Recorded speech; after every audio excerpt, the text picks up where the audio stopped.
मध्य प्रदेश के बीना शहर में नेहा अपने पति और 2 बच्चों के साथ कुशल जिंदगी बिता रहे थे।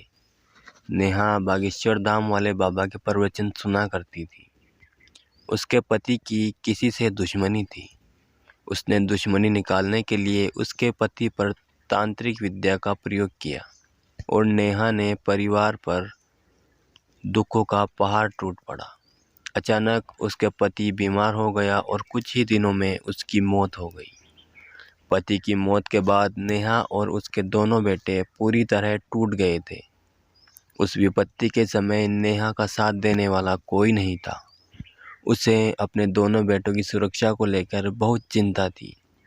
उस तांत्रिक ने नेहा और उसके दोनों बेटों का दिमाग उसके वश में कर लिया था, जिसके कारण रात के समय नेहा का मन पूरे परिवार के साथ आत्महत्या करने का होता था।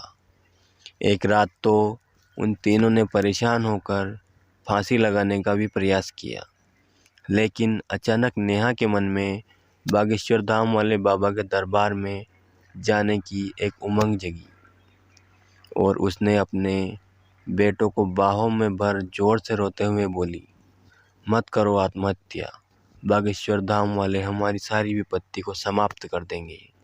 इसी उम्मीद के साथ तीनों सो जाते हैं। अगले दिन सुबह तैयार होकर वह बागेश्वर धाम दरबार में जाने के लिए रवाना हो जाते हैं। नेहा की भक्ति और विश्वास के कारण बाबा के दरबार में अगले ही दिन नेहा की अर्जी लग जाती है। नेहा अपने दोनों बेटों के साथ मंच पर जाती हैं। नेहा की आंखों में आंसुओं की धारा लगी हुई थी। जुबान लड़खड़ाने लगी। उसकी आवाज़ से उसका दुख साफ साफ प्रकट हो रहा है। वह कुछ बोलती उससे पहले ही बाबा ने उसका दुख बताते हुए कहा, तुम्हारे पति को तांत्रिक विद्या से मारा गया। घर में पूर्ण रूप से अशांति बनी हुई है। बेटों को लेकर विशेष चिंता है। नेहा ने पूछा, बाबा मेरे पति को किसने मरवाया?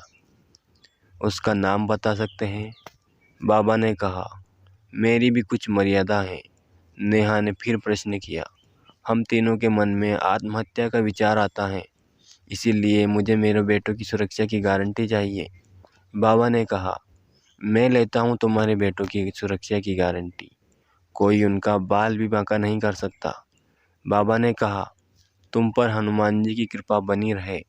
नेहा के मन में अब बागेश्वर धाम के प्रति अटूट विश्वास था। आप सभी दर्शकों पर भी बागेश्वर धाम वाले की कृपा बनी रहे।